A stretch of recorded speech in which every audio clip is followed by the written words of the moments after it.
What's up? Back again, video 67. Today's video is called Wizarding 101. So, I've been doing so much theory. Theory is very important to understanding how to get our minds into this wizarding concept.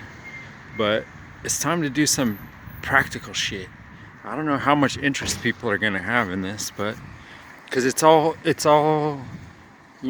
like going to first grade again, it's all just like building skills, and it can be tedious if you're not motivated, but maybe that's what all this first section of videos has all been about, is showing the potential that's there to motivate you and like give you some kind of concept of what can be achieved, which is basically total self-mastery and basically reality becoming your playground. And it's also just really fun. Like I was alluding to before, the universe is a crazy complex mechanism, and it has a sense of humor and fun. And if you engage with it in that way, it will reward you with joy and crazy comedy like you wouldn't believe. And like, it's so personal, it can be so tailored to you. But it's all about what you put out, it's your expectations, your intent, the way that you see and conceptualize things is the way that it will present to you. It's kind of like that movie Contact, when Jodie Foster goes through the portal and like this vast infinite alien intelligence presents to her as her father, so she'll relate to it, right? Well, that's a pretty profound thing right there, and that's kind of how it works. And you'll notice dreams too is that way. Our subconscious communicates to us through imagery that's already in our brain. So that's kind of what I was getting into about thought forms, and how these disembodied energies and intelligences need a way to communicate to us. So sometimes they can animate these thought forms. But anyway, so that's kind of just, that's some just overview of how like this infinite reality that's all out there, there's no limit to it all, but the only limit is our conceptions and how our brain can relate and understand these vast concepts. So another good thing to go into real quick right here is, what's the purpose of all this? Like, what is the purpose of wizarding? Well, the reason I started this, there's a lot of reasons. It's kind of my sole purpose that I've been not doing forever because I felt like nobody would be interested, but it's actually so fucking interesting. But anyway, people need it right now. That's why I started this, is because, okay, think about thought forms like I was saying. The coronavirus is a thought form. It doesn't exist anything in the way that people are told. It's in here. It's in your mind only. And people are doing the craziest shit. I can make a 15-minute video easy on all the dumb, retarded, crazy, completely illogical shit that I see people doing every day. And it's making their lives miserable. People are walking around and their lives are like this neurotic mess of nonsense that doesn't even have any logical consistency, and would never happen if they had a 7th grade level biology like class and really thought using logic. Like this whole insane drama that's going on for the past year now could have never happened if 10% of humanity had 7th grade biology awareness. Like, none of this could have ever happened. There would have been a revolution against everybody that was trying to pull this bullshit, and they would have all been executed if that were the case. So this is just one example, and what I'm saying is fascism dominates the world. Like, people think World War II, the way I was taught, or my generation, World War II, oh, we defeated the Nazis, we defeated fascism.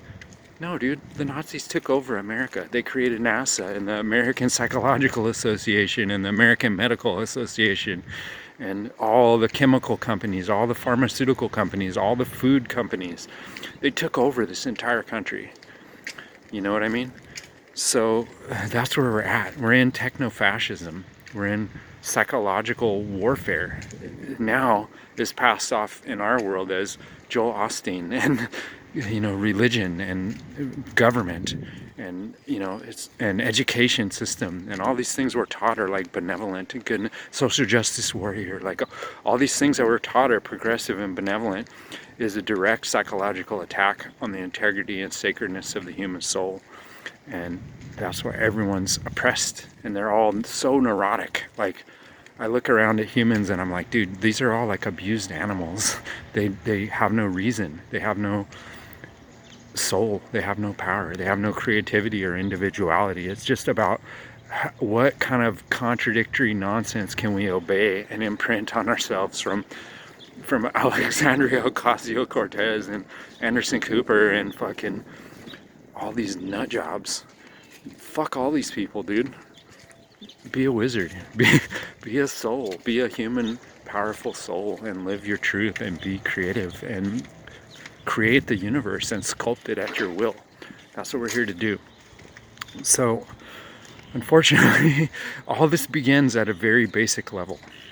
And so I'm just going to go over some really basic things that are so fundamental to getting into any of these higher levels of wizarding. And this is all advice that I was taught and told by many, many people for decades. And luckily I incorporated a lot of it. But number one is body consciousness, okay? Your body needs to be physically strong. That's very important. And you need to be aware of your body. And so many people are so disconnected with their body. I mean, just look at the food they eat.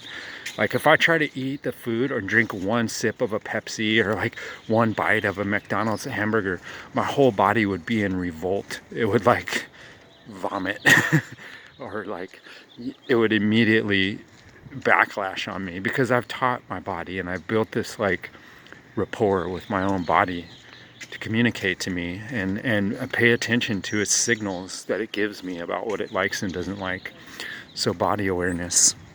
One simple thing that you can do to build body awareness, and this is actually part of the yoga, dream yogas and stuff like that, or yoga nidra, shavasana, and these different types of things that are commonly taught.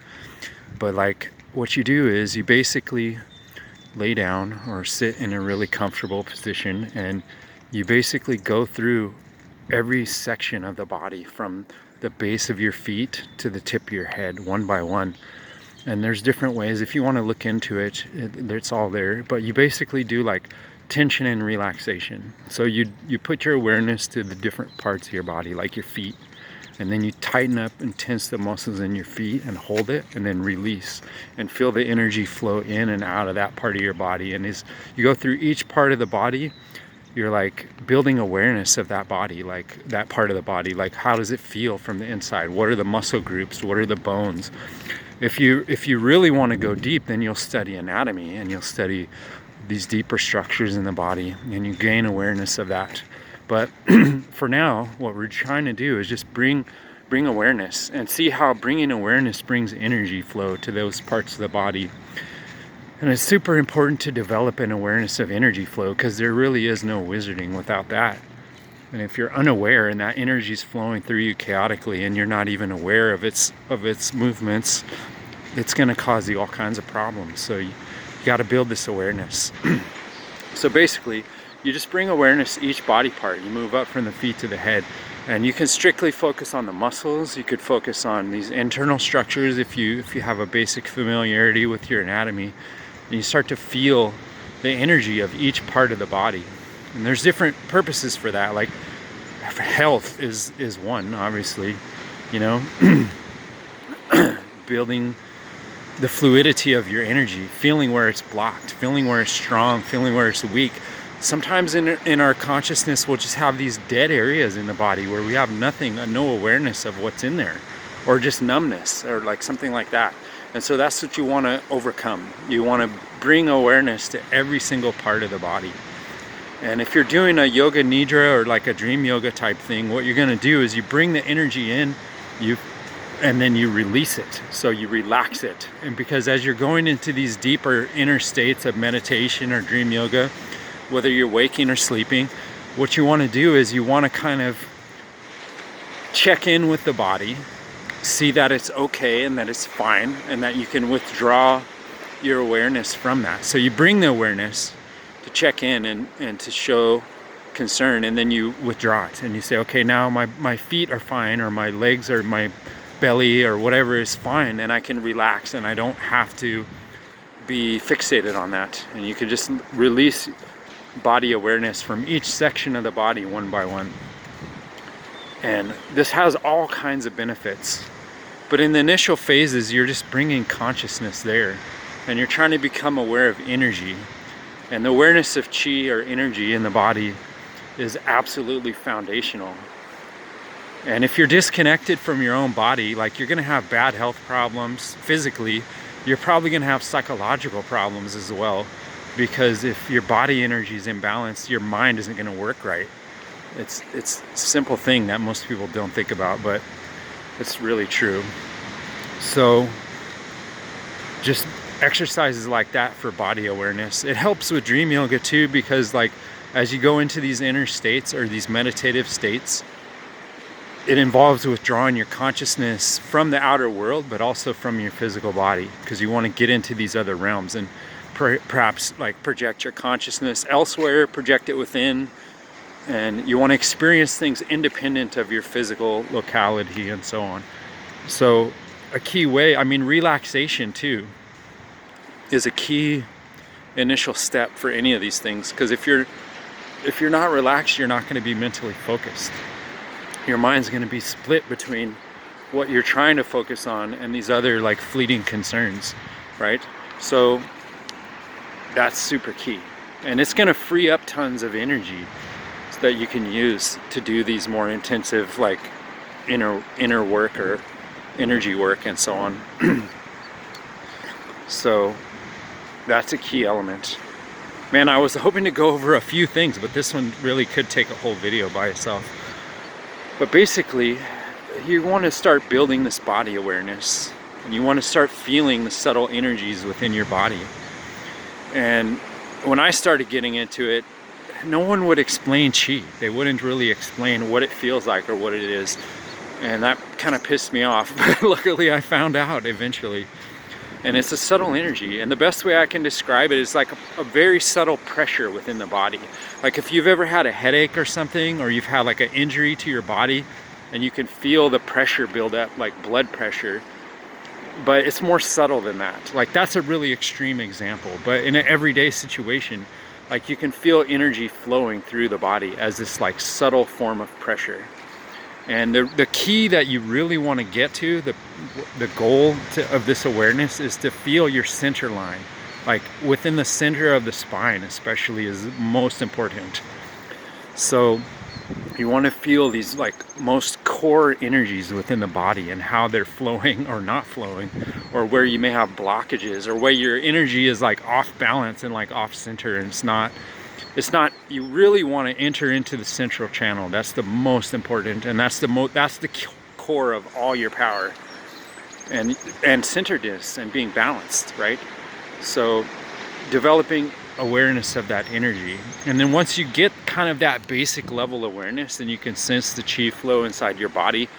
Now you're going to want to try and direct it, and primarily like your hands are super important for directing, but your eyes too, you know, or your breath, you know, all these are very important. So you want to start learning to be able to project this energy. And I mean, Qigong and Taiji are like so amazing, and I highly, highly recommend that. And the two things that I would say have been most foundational and most important for me in developing the wizarding skills, number one is the mentality, but beyond that, then you get into Qigong, Taiji, these graceful fluidic movements where you're sensing the projection of energy through the body and feeling it flow. That's super important. Weightlifting is actually number two, very important, because it forces you to function at peak potential. It forces you to use breath control. It forces you to focus your consciousness and your energy on particular muscle groups in the body. And this is foundational, and it just builds your overall energy level, which is key, and that's really what you want to get to. So this video has been just about how the physicality serves as the basis for these higher energy disciplines and different ways that you can get into it. And I have a feeling there's going to be a lot more in this series, but I just want to introduce this concept of how the body relates